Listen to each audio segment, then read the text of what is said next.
In this tutorial, we're going to take a look at some of the transition logic features in Expression and how we can use them to go back to back between scenes with only updating the data and not playing the in and out animations again, or use them to go between scenes and have one scene affect another scene. The first thing let's look at is a full page graphic here. I want this full page graphic to animate in the very first time I bring it and animate out when I'm done with it, but I want to be able to go back to back between different pages and not play the in animation again. I just want to use a standard dissolve to go between the pages. So let's take a look at how we would do this. This scene is built with nothing on the main scene director, so there's no in or out animation on the main scene director. Instead, we're going to build scene directors separately that do the in and the out animation. So I have a scene director here called in, which does the in animation, and a scene director called out, which is actually just the same animation controller but set up to play it in reverse. So those are my in and out scene directors. What we're going to do is go to the Transition Logic tab here, and you'll get this tab when you have the main scene selected in the Object Manager. So if we select our scene here and choose Transition Logic. And the way the Transition Logic tab works is you have to set up rules or conditions and tell it what you want to happen on each condition. So let's click the Add a New Rule button here, and I'm going to rename it, and we'll just call this Effect In/Out. And the name isn't important, so you can give it whatever name you want. And on the right-hand side, we're going to choose scene directors that are going to get run depending on if this rule is true or false. In this case, we're not going to even have any conditions on the rule. Let's just say if the rule is true, for our in effect we want to play in, and for our out effect we want to play the out scene director. Okay, let's go back to the sequencer, and now when I take the item, you see it plays in, and when I take it offline, it plays out. So that's step one. Now if I go to another scene with the same, another take item using the same scene, you'll notice one plays in and one plays out, which isn't quite what we want. Instead, we just want it to dissolve. So we're going to have to set up that rule or condition so that it only gets run when we're not going back to back between the items here. So let's go back to our Transition Logic tab, and I'm going to right click on the rule and say Add Condition, and I'm going to go to back conditions and say Compare Scene or Name ID. So this is a condition which is going to get run before the rule is decided if it should be executed or not. And I'll just name this Check Other Scene. So basically what we want this condition to do is only play the in and the out transition when the other scene, which is already on the layer, is not the same as this scene. So on the conditions, I'm going to choose this scene, and you'll see the summary here updates to say what this condition is really checking. And right now it's saying the other scene is the same as this scene. But we want to invert this condition. So this rule will only get run when the other scene that's already on the layer is not this scene. Which basically means that when I take it the first time, there is no other scene already on the layer, so that condition is going to be true and it's going to play the in effect. And when I take it offline, again, there's no other scene involved in that transition, so it's going to play the out. But if I go back to back between two, when I take the second one, there is already another scene on the layer, and it happens to be the exact same scene, so it's not going to play that condition or that rule. And what's going to happen is it's just going to use the default transition that you've set up in the sequencer, which in this case is a 10-frame dissolve. So I can use that to go back to back between multiple pages here, and when I'm done and I take it offline, it's going to play the out animation. Now let's set up the same thing for a lower third. So I have this 2-line lower third CG template here, and I'm going to go to the Transition Logic tab here and add a new rule, and again I'll just call it Effect In/Out, and I'll choose some scene directors here called In and Out.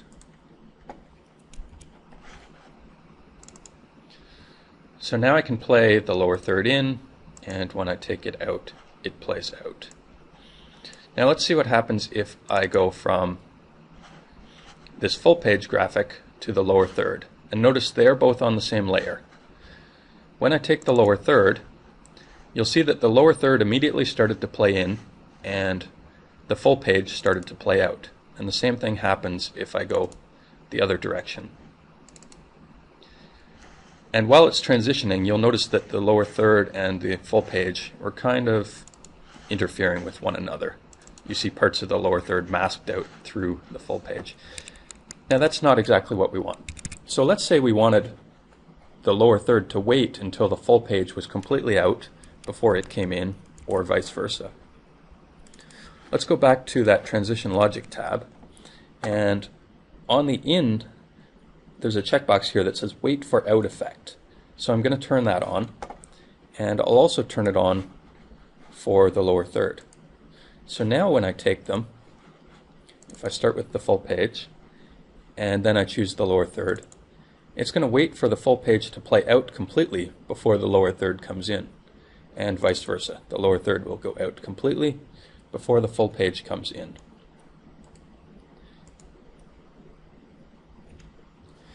Now let's set up the lower third so that we can take it back to back and have a different animation for the text to change, rather than what we did in the full page, which was just to use the default dissolve in the sequencer.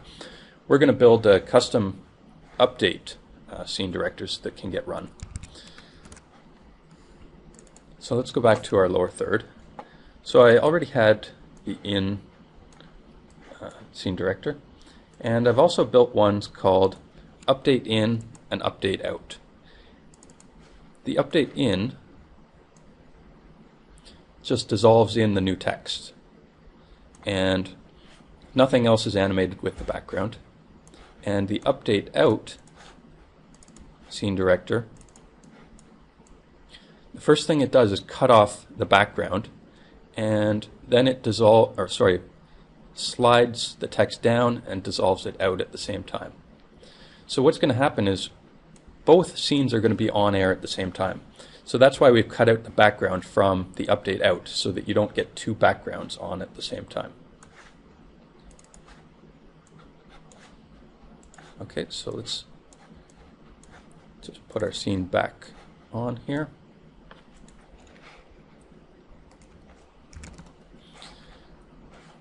And we're going to go to our transition logic tab again. So we'll select the main scene object and choose transition logic. So I'm going to add another rule, and this rule, let's call it back to back. Now what this rule is going to do is going to play those update in and update out scene directors.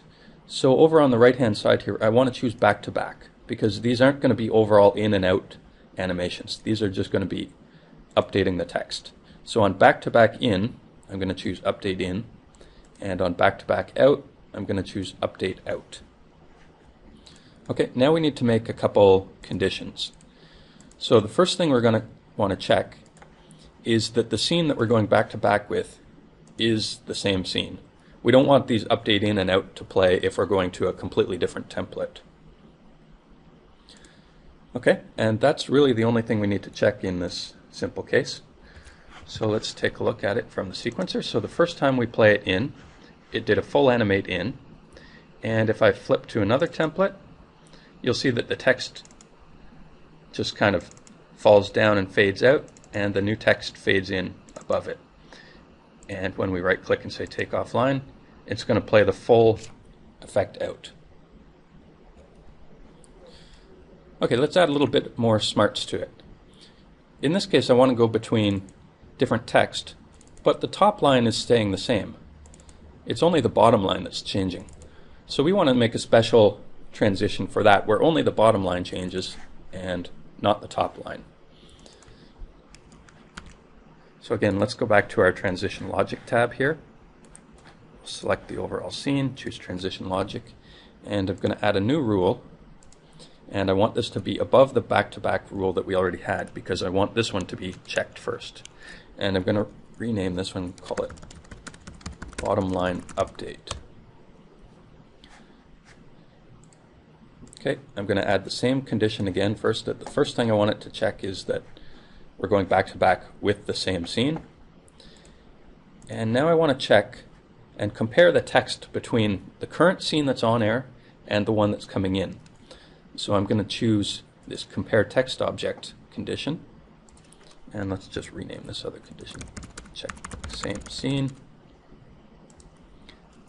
And this one, basically we want to check that the top line, or line 1, is the same text.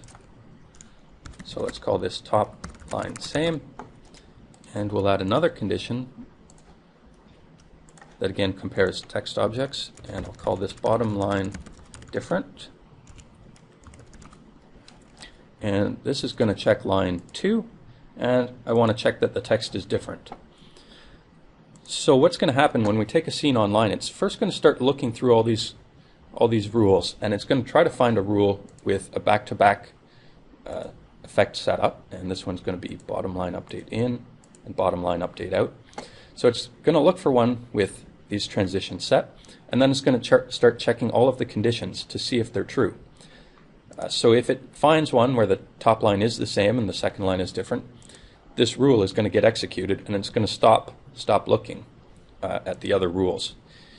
If the top line is different, then this bottom line update rule is not going to be true, and it's going to move on and start checking the back-to-back rule, and all that did is check that it's the same scene.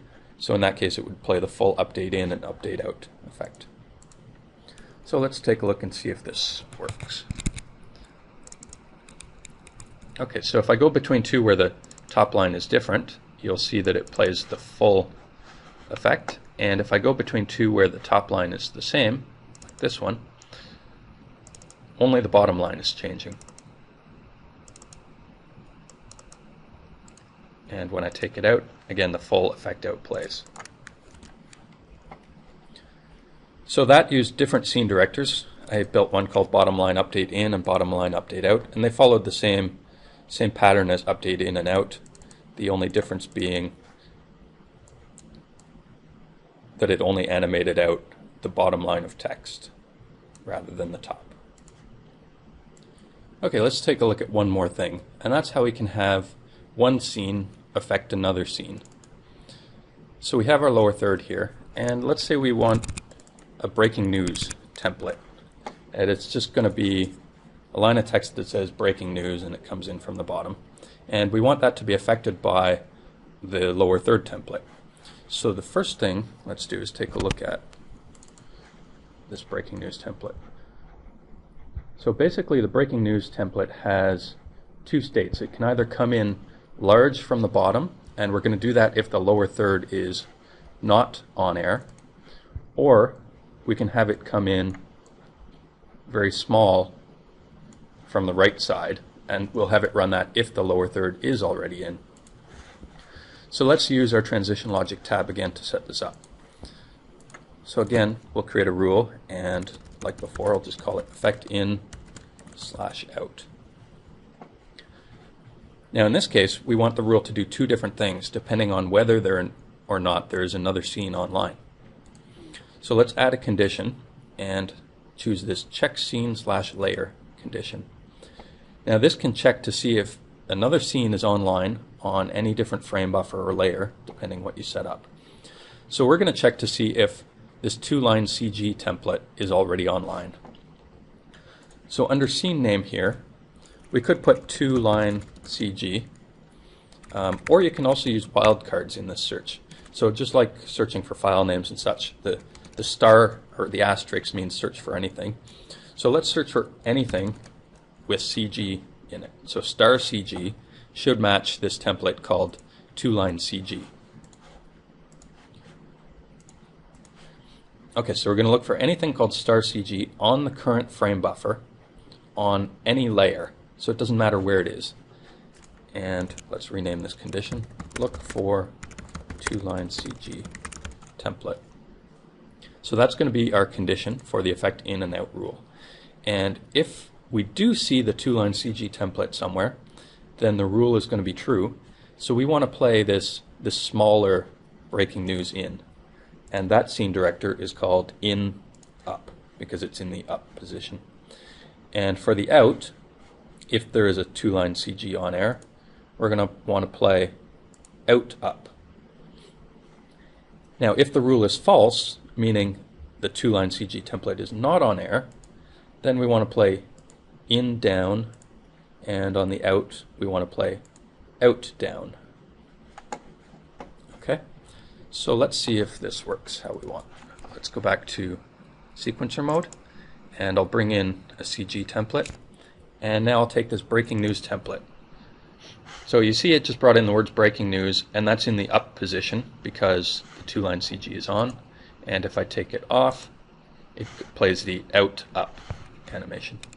And if we take the 2-line CG off, now when I play breaking news, you see it comes in very big from the bottom, and it goes out from the bottom as well.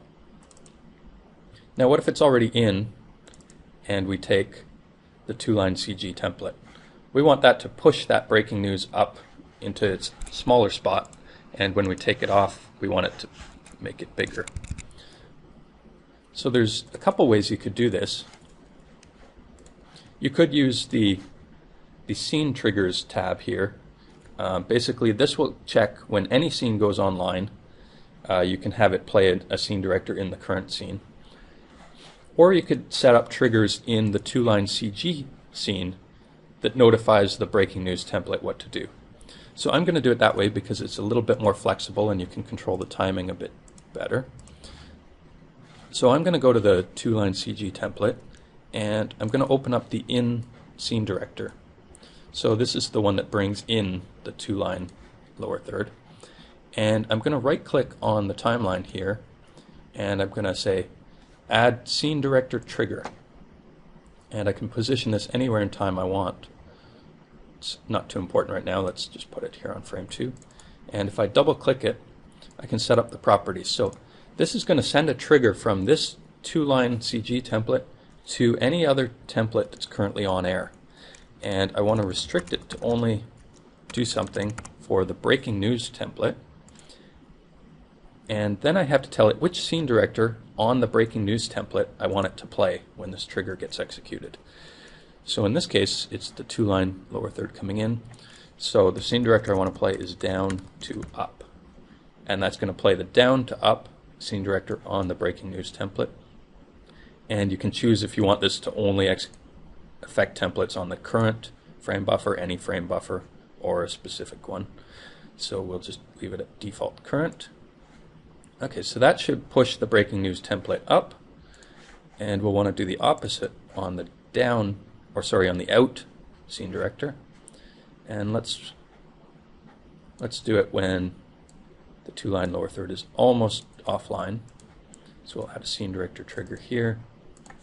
Again, I want to send it to the breaking news template, and I want to play up to down. Okay. So let's try this out. So when I bring in the breaking news the first time, since nothing is on air, it comes in large from the bottom.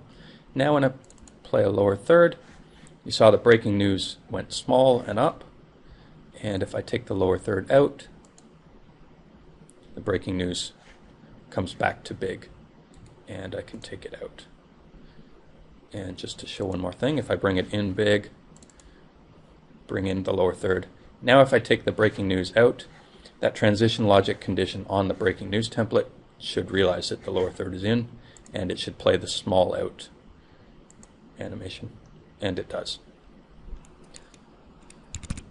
So that's just a look at some of the very basics of the transition logic tab. There's more to come.